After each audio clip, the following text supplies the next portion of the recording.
거룩한 교회 성도 여러분, 이 영상을 보시는 하나님 나라의 귀한 자녀 여러분, 오늘은 2024년 3월 16일 토요일입니다. 오늘 매일성경 본문에서는 대제사장들이 바리새인들과 헤롯 당원들을 보내 세금 문제로 두 번째 예수님을 올무에 빠뜨리려 합니다. 가이사 황제에게 세금을 내는 것이 옳은지 물은 것입니다. 예수님이 그 의도를 간파하고 데나리온 하나를 보이라 하십니다. 거기 새겨진 가이사의 형상을 빗대어 가이사의 것은 가이사에게, 하나님의 것은 하나님께 바치라 이야기하고 있습니다. 이후 사두개인들이 토라를 근거로 부활 문제를 질문합니다. 오늘 본문을 나누어 보겠습니다.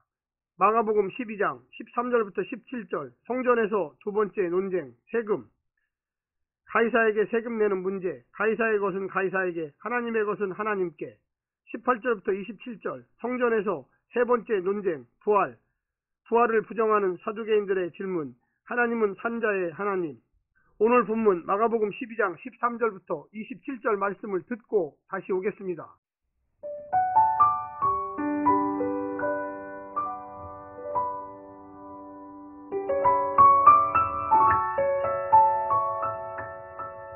그들이 예수의 말씀을 책잡으려 하여 바리새인과 헤롯단 중에서 사람을 보내매 와서 이르되, 선생님이여, 우리가 아노니 당신은 참되시고 아무도 꺼리는 일이 없으시니 이는 사람을 외모로 보지 않고 오직 진리로서 하나님의 도를 가르치심이니이다.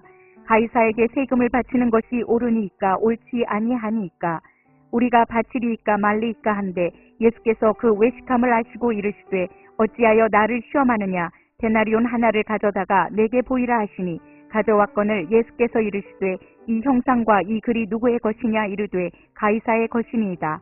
이에 예수께서 이르시되, 가이사의 것은 가이사에게, 하나님의 것은 하나님께 바치라 하시니 그들이 예수께 대하여 매우 놀랍게 여기더라.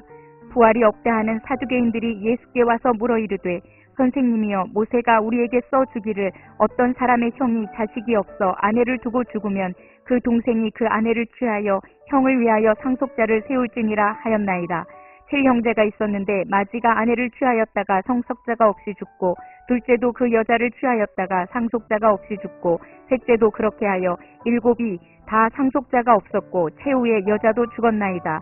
7사람이 다 그를 아내로 취하였으니 부활 때 곧 그들이 살아날 때에 그 중에 누구의 아내가 되리이까? 예수께서 이르시되, 너희가 성경도 하나님의 능력도 알지 못함으로 오해함이 아니냐? 사람이 죽은 자 가운데서 살아날 때에는 장가도 아니가고 시집도 아니가고 하늘에 있는 천사들과 같으니라. 죽은 자가 살아난다는 것을 말할진대, 너희가 모세의 책 중 가시나무 떨기에 관한 글에 하나님께서 모세에게 이르시되, 나는 아브라함의 하나님이요 이삭의 하나님이요 야곱의 하나님이로라 하신 말씀을 읽어보지 못하였느냐? 하나님은 죽은 자의 하나님이 아니요 산 자의 하나님이시라. 너희가 크게 오해하였도다 하시니라.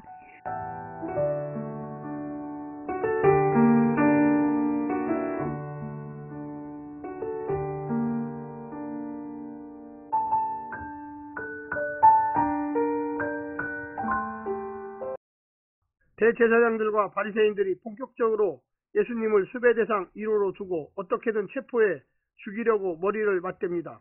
1차적으로 명절 순례객으로 인산 이례를 이루는 성전 안에서 고약한 질문으로 올무에 빠뜨려 체포의 명분을 삼으려 합니다. 이를 위해 정치 권력과 종교 권력을 집약시킵니다. 바리새파, 헤롯당, 사두개파가 차례로 등장하며 예수님과 논쟁을 벌입니다.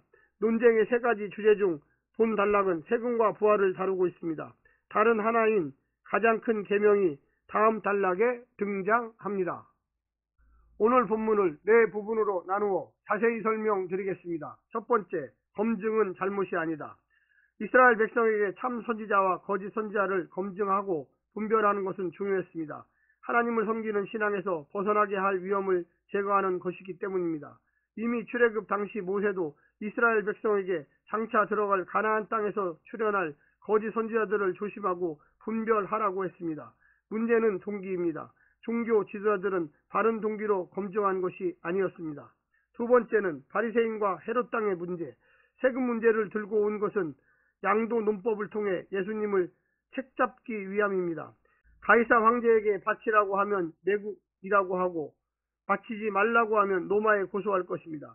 헤롯 땅은 그렇다 쳐도 경건을 추구하는 바리새인에게는 합당치 않습니다. 예수라는 공동의 적을 처리하기 위해 수단과 방법을 가리지 않고 있습니다. 경건한 신앙이 위선의 종교가 되어버렸습니다. 그들은 이것이 위선임을 인지하지 못했습니다. 자신은 늘 옳고 잘하고 있다는 신념에 사로잡혀 있기 때문입니다.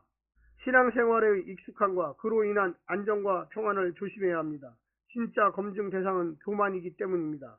세 번째는 사두개인의 문제. 사두개인은 부활을 믿지 않았습니다. 대제사장을 중심으로 한 그룹이기에 제사와 관련한 모세 오경만을 중시하고 선지서를 인정하지 않았습니다. 역사를 통해 가르친 하나님의 말씀을 자신의 일과 상황을 근거로 편식하였습니다. 그들은 율법을 가르쳐야 할 제사장이었지만 율법에 무지했습니다. 자신들이 다 안다고 생각했고 예수님을 책잡으려 했지만 예수님은 율법으로 그들의 무지를 지적하셨습니다. 우리의 지혜와 역할이 말씀에 대한 바른 이해와 깊이 가는 삶을 보장하지는 않습니다. 마지막 네 번째는 종교 지도자들의 오만과 위선. 예수님과의 대화로 종교 지도자들의 무지와 위선이 드러났습니다. 그러면 겸손하게 예수님을 인정했을까요? 아닙니다. 예수님을 십자가에 못 박는 것은 회개하지 않았다는 증거입니다. 겸손한 분별을 잃어버린 종교인은 무서운 괴물이 된 것입니다. 모든 신앙인이 경험할 수 있는 함정입니다. 나는 다르다고 생각하면 이미 선을 넘고 있는지 모릅니다. 조심, 또 조심, 겸손, 또 겸손해야만 하겠습니다.